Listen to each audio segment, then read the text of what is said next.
안녕하세요. 반갑습니다.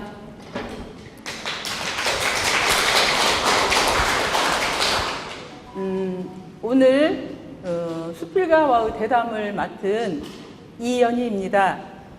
오늘 북 콘서트의 주인공은 수필가 선상복 선생님이십니다. 최근에 길 위에 서서를 출간한 선상복 수필가를 모시고 선생님의 문학과 인생에 관한 이야기를 나눠볼까 합니다. 선생님 안녕하세요. 먼저 길 위에 서서 수필집 출간을 축하드립니다. 예, 감사합니다. 오랜만에 이런 자리에 나왔습니다. 여기에 계신 여러분들 이렇게 반갑습니다. 이런 자리를 마련해 주신 김현조 회장님 감사드립니다. 수고하셨습니다. 네. 저는 선생님의 수필집을 읽으면서 선생님이 참 다재다능하신 분이다라는 생각을 했습니다. 여기 앞에 놓여있는 이 길 위에 서서라는 수필집의 그림과 작품 편편에 그려져 있는 컷 역시 이 선상복 선생님 작가가 직접 그린 그림입니다. 선생님은 음악이면 음악, 또 그림이면 그림, 또 거기에 더하여 판소리에 소설까지 그야말로 종합예술인이 아닌가 하고 저는 좀 감탄했습니다. 수필집은 LA 쑥대머리를 시작으로 총 5권을 출간하셨는데요. 대체적으로 선생님의 수필은 제가 느낀 바에 의하면 문장이 참 간결하면서도 재치와 유머가 있어서 그냥 술술 읽히는 점이 장점이라고 저는 생각했습니다. 그리고 더불어 그 수필을 통해서 삶의 체험을 천착하는 어떤 그 철학성이랄까 서정성이 겸비되어 있어서 아주 좋았다고 생각하는데요. 이렇게 좋은 수필을 만날 수 있게 해주신 작가님께 먼저 감사드립니다. 선생님, 네. 실루 계절 5월입니다. 선생님께서는 요즘 어떻게 지내고 계신지요? 제 생일이 5월 11일입니다. 그래서 이 5월이 되면 가장 즐거우면서도 가장 아린 마음을 가지고 저는 이 계절을 보냅니다. 1년 중에 그 그리움이 쌓이는, 그리고 그 그리움이 어딘가 모르게 그 서러움을 지닌 그런 느낌으로 해마다 5월을 맞습니다.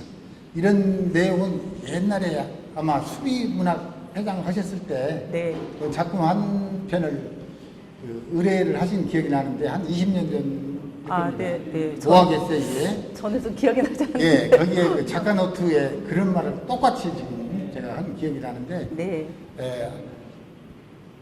거리에 아카시꽃 향기가 은은하게 풍겼을 때 그때 잔잔하게 밀려오는 이런 서러움은 저만 즐기는 아마 그런 계절을 아마 맛보기가 아닌가 이런 생각이 듭니다. 이 5월은 춥지도 않고 덥지도 않고 모기 물릴 일도 없고 길가에 앉아서 정다운 사람들과 맥주 마시기 정말 좋은 계절이었습니다. 요즘은 술을 끊었습니다만은 이 계절은 조금 전에 말씀하셨던 말 그대로 아리연한 그리움을 가지고 지내고 있습니다. 네. 네, 이렇게 아름다운 계절 5월에 탄생하셨군요. 그런데 이 아름다운 계절에 또 그 비릿한 어떤 슬픔을 또 간직하고 계신다고 하니 어쨌든 5월에 탄생하신 것을 축하드립니다. 작가가 책 한 권을 내려면 많은 시간과 정성이 필요한데요. 선생님은 이미 뭐 소설집 그리고 수필집을 여러 권 출간하셨어요. 이번에 5번째 수필집을 출간하시는 동안은 얼마만큼의 시간과 정성을 들이셨는지 좀 말씀해 주십시오. 예, 이 작품은 고향 신문 열린 순창이라고 하는 고향 신문의 주간 신문인데요. 거기에 연재를 시작을 했 지가 1900이 아니라 2017년에서 19년 3월까지 2년간 연재했던 작품을 엮은 겁니다. 제목만 바꿔서 지금 연재를 지금도 계속 중이고 있는데 당시에 그 길 위에 서서라고 하는 제목만 가지고 엮어낸 책입니다. 근데 이 그 작품집을 내면서 곧바로 낼 수가 없었던 것은 저기 작가 노트에서도 있었습니다만은 제가 머릿말 쓰기를 정말 싫어합니다. 책을 내는데 그렇게 머릿말 쓰는 것처럼 정말 지긋지긋할 정도로 머릿말 쓰기가 싫었는데 아마 제 책을 받아보신 분들 지금 갖고 계신 분들 계시겠습니다만은 그 첫 장의 머릿말에 그냥 약간 깨를 부렸습니다. 근데 그 세월을 표현하는 그야말로 화살처럼 지나가는 이 그 아픔을 머릿말로 표현했는데 그 책 제목과 아마 상통하는 그런 뜻으로 기록한 것입니다만은 자관 좀 늦었다고 봐야죠. 이 책을 낸 것은. 그러나 조금 전에 말씀드렸지만 한 10년이 넘는 그런 작품집 하나 준비해놓고도 아직도 머릿말 못 써서 지금 무무적거리고 있는 사람입니다. 네, 그렇군요. 저 같은 경우도 여러 작가님들에게 책이 오면 제일 먼저 그 머리글 작가의 그 글부터 읽어보고 굉장히 또 그 안에서 거의 작품의 50%를 짐작하기도 하는데요. 그럼 선생님, 이번에 길 위에 서서라는 책은 독자들에게 어떤 메시지를 전달하고 싶으셨는지요? 말 그대로 이제 삶의 이야기를 담담하게 이제 그려낸 게 주로 거기에 나타난 그 작품들인데 네. 이웃들이 그 공감을 해주신다면 정말 더 바랄 것이 없겠죠. 책을 읽으시면서 고개를 끄덕끄덕 해주신다면 그럴 정도 글이라면은 만족한다 이런 생각을 늘 갖고 있습니다. 그런데 제가 그 글한 정도의 내용을 그 책에 담았을지 약간 의문입니다. 네, 아마도 독자들과 그렇게 충분하게 소통이 잘 이루어졌을 거라고 저는 생각합니다. 선생님께서는 교육자로 정년을 하셨는데요. 정년을 하신 후 일상을 주로 어떻게 운영하고 계시는지, 그리고 그동안의 문화 활동에 대해서 말씀해 주세요. 저는 뭐 이제 퇴직을 한 후에 거의 그 일상이 아침에 뭐 고정된 FM에서 음악 듣기, 또 책을 읽고 영화나 보고, 또 커피 끓이고, 그리고 요리도 즐겨하면서 그 다람쥐 쳇바퀴 돌듯이 똑같은 일을 이렇게 돌아가면서 합니다만은 가끔 그 여백, 정서적인 고요함이 스며들 때 글을 씁니다. 그러니까 쉽게 말하자면 실컷 놀다가 글을 쓴다 하는 그런 입장이라고 보게 되었습니다. 네. 네. 선생님께서는 그 지난 어느 골짜기에 그림 같은 집을 짓고 행복한 여유를 누리고 계신다고 들었습니다. 아유, 저는 참 부럽습니다. 문단 활동을 하시면서 언제가 가장 기쁘고 보람이 있었던 순간이었는지, 또 문학인으로서의 삶의 의미는 무엇인지 좀 짧게 말씀해 주시겠어요? 그래도 제가 그 첫 작품집을 냈을 때가 가장 그 마음에 기억에 남고요. 처음에는 그 활자화된 것에 대해서 감격했던 때도 있었습니다만, 지금은 그 문단의 그 품위를 지켜보는 그 즐거움이 있었다 하는 것이 기억에 남습니다. 제가 그 문단에게 막 데뷔해서 막내로 들어갔을 때 그 참 어른들의 그 모습, 작은 농담 하나도 그렇게 소중했고, 또 그분들의 글을 읽는 재미, 이런 것들이 지금 저에게는 훌륭한 자산이 되지 않았는가 이런 생각이 듭니다. 솔직히 말씀드리자면 실망하는 경우도 있었지만은 그 문인들과 어떤 그 후반기 삶을 살았던 것에 대해서는 정말 큰 즐거움으로 생각하고 있습니다.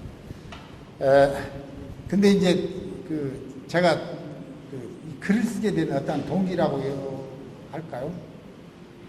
사실 제가 자격지심도 많고 항상 우울함도 많았는데, 링컨이 걸어다닐 때마다 그 우울함이 발끝에서 뚝뚝 떨어졌다는 그런 글을 한번 본 적이 있습니다. 그 이해가 간다 하는 것은 바로 제 자신의 잣대에서 저는 우울하거나 슬프거나 할 때는 음악에 그리고 문학에 아마 천착을 했습니다. 아마 그것이 좋은 그 자산이 되지 않았는가 이런 생각을 해봅니다. 네.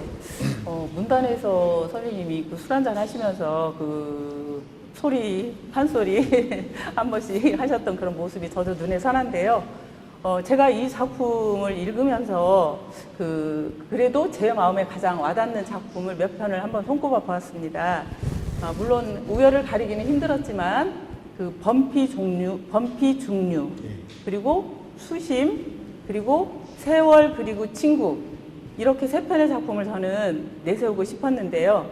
이런 작품들을 통해서 우리의 한갓, 나그네 같은 인생길의 허우로움이랄까, 아니면 이제 우리 인간의 깊은 고뇌와 그 끈끈한 정의 어떤 철학을 저는 느꼈습니다. 물론, 10손가락 깨물어서 안 아픈 손가락이 없겠죠. 그래도 선생님이 가장 애정을 갖는 작품은 무엇인지 궁금합니다. 애정 있는 작품이 따로 없습니다. 모든 것이 부족할 뿐이죠. 그런데 방금 말씀하신 그 범피 중류는 제가 아마 84년, 5년 청춘 시절에 지리산 천왕봉을 이제 다녀서 내려오면서 세석평전에서 잠깐 쉴 때였어요. 근데 그 절 어디에선가 절이 아니라 어느 곳에서 스님들 여러분들이 이렇게 지나가시더라고요. 근데 그중 한 분이 머리 깎은 스님 한 분이 잿빛 승복을 입고 지나가면서 소리를 흥얼거리시는데 뜻밖의 그 범피중류를 부르시더라고요. 범피중류는 되게 심청가라고도 하는데 수군가에서 그 별주부한테 속아가지고 토끼가 네. 이제 그 용궁으로 가기 전에 바다를 이렇게 가면서 그 유장하게 흐르는 바다 가운데 둥 떠서 가는 그 장면을 주로 중국의 한시, 당시를 가지고 엮어놓은 아주 수준 높은 가사를 지닌 대목입니다. 저기 지금 문학 판소리 박사님이 지금 여기 최정선 박사님이 저기 계시는데 잘 아십니다. 근데 그 범피중류는 수군가에서 아마 그 진양조가락으로 최고 수준을 아주 백미라고 볼 수 있는 그런 대목이죠. 근데 매우 어렵습니다. 수군가가. 근데 저도 그때 당시에 그 수군가를 할 줄 알았죠. 왜냐하면 이제 동편제를 막 이제 입문할 때였고, 그런데 그 스님이 그 소리를 하는 것은 엉터리였어요. 제대로 하는 건 아니고 그냥 흥얼흥얼 가사만 애우는 그런 정도였는데, 그때 이제 하늘을 쳐다봤습니다.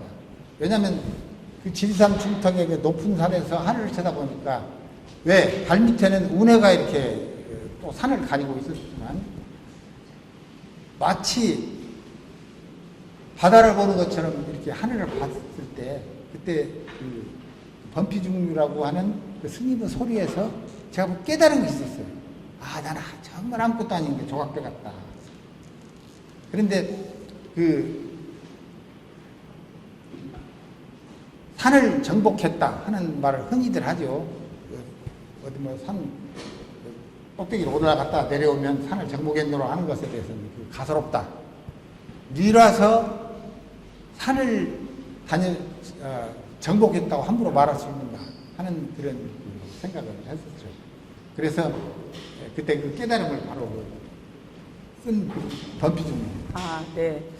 네, 범피중류, 바다 한가운데 떠있는 배의 모습이라는 그런 뜻을 지니고 있는 단어라고 하는데요. 그럼 선생님께 그 범피중류 한 소절만 짧게 부탁드려도 될까요? 제가 이제 판소리도 스승님이 돌아가신 뒤로 인간문화재 강도군 명창이셨습니다. 동편제. 그 놓은 뒤로, 돌아가신 뒤로 소리도 놓았습니다. 1996년도에 작곡을 하셨는데, 지금은 이제 저도 그때 당시에는 청년이니까 지금 이제 70이 훨씬 넘은 이 나이에 소리도 놓았으니까 제대로 되지는 못합니다만 딱 두 마디만 해보고 싶습니다.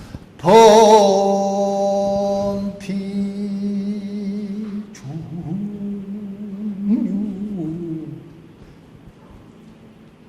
박자는 좀 생략하겠습니다.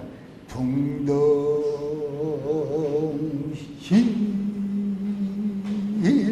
떠나간다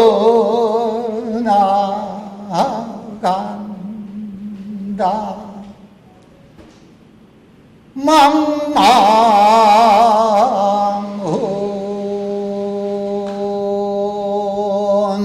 장해이며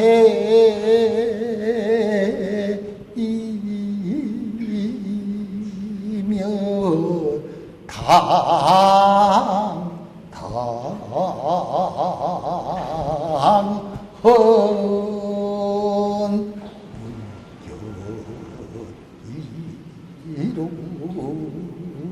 이루나 박수 한번 보내주세요.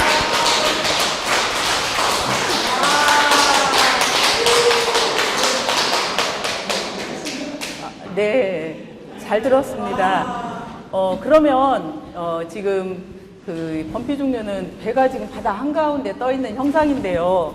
선생님께서는 지금 선생님의 인생길에서 어디쯤을 걷고 계시는지 간단하게 이 작품과 함께 간단하게 부연 설명 한 번 더 듣고 싶습니다.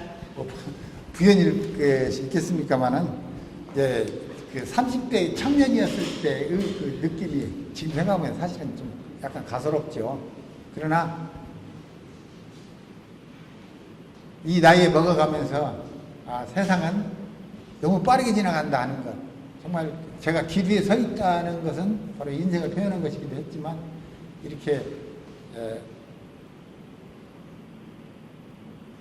가끔 말문이 막힐 정도로 그 서글프다고 하는 것을 되돌아볼 때가 상당히 많이 있습니다. 그러나 나는 가만히 있었는데 꼭 세상은 화살을 쏘아놓은 것 같구나 하는 것에 대한 그런 생각을 너무 부끄럽게, 아니 부끄러운 것이 아니라 그렇게 비관적으로 생각하지 않습니다. 네. 저는 선생님의 이 작품을 보면서 그 최희준의 노래 하숙생이라는 노래가 떠올랐어요. 그러면서 약간 서글프면서도 가슴 뭉클했는데요. 이 외에도 이제 수심이나 그리고 세월 그리고 친구라는 작품이 저는 인상 깊었는데요. 그 작품과 관련하여서 짧은 말씀 그리고 작품 활동에 있어서 글감은 주로 어디에서 영감을 얻는 것인지에 대해서 말씀해 주세요. 저희 책 아마 뒷장에 그 표현이 되어 있는데요. 그 수심은 아무리 제가 남을 위로한다 하더라도 본인의 것에서는 다가가지 못한다 하는 것입니다. 아내가 뭔 화장품 가게에서 물건 하나 사는데 왜 얼굴이 이렇게 어둡습니까 하면서 그 가게 아가씨가 사탕을 주더래요. 왜 얼굴이 안 좋아졌어? 네가 하나 잡수시면 기분이 풀리고 좋아질 것이다.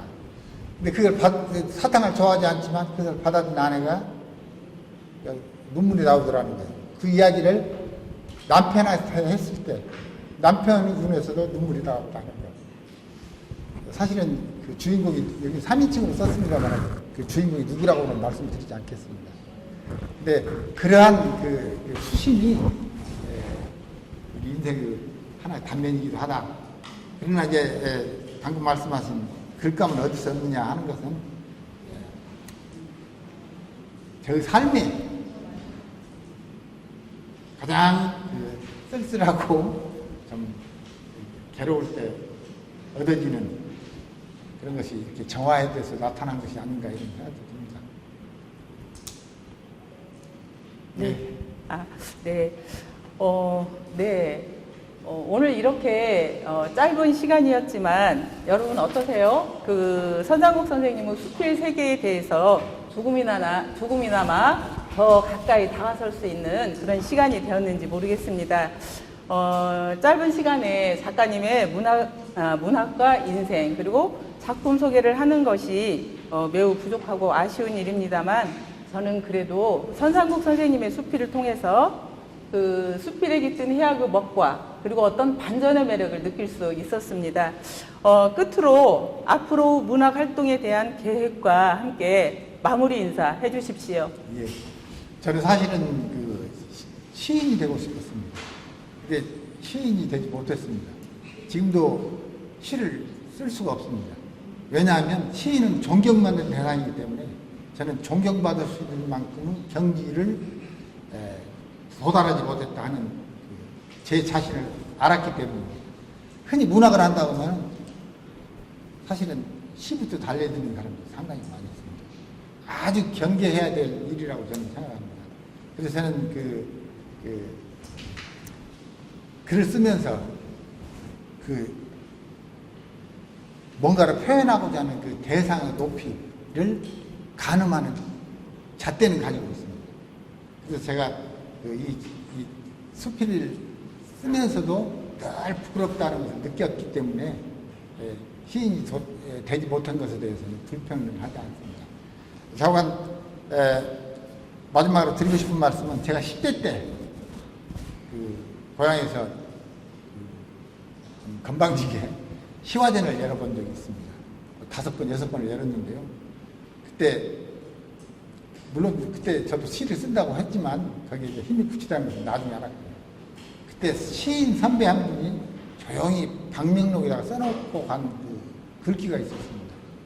열심히 노력해라는 뜻인데 그야말로 끊임없는 초급을 7자입니다. 글자로 초급 극복해라 하는 그런 뜻이었죠. 그 심정으로 지금도 글을 쓰고는 있습니다만 정말 솔직히 말씀드리자면 저는 아직도 부끄럽습니다. 감사합니다. 네.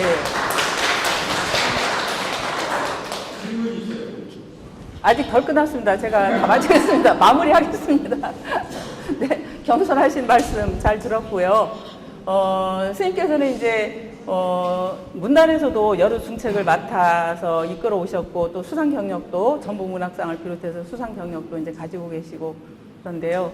요즘에는 뭐 두문불출하시고 작품에 몰두하신다고 하셨는데요. 굉장히 뵙기에 좋고요. 그리고 꾸준히 지금처럼 열심히 작품 활동하셔서 우리 문단에서 수필의 지평을 넓히는 일에 앞장서 주시기를 바랍니다. 끝까지 경청해 주신 여러분 대단히 감사하고요.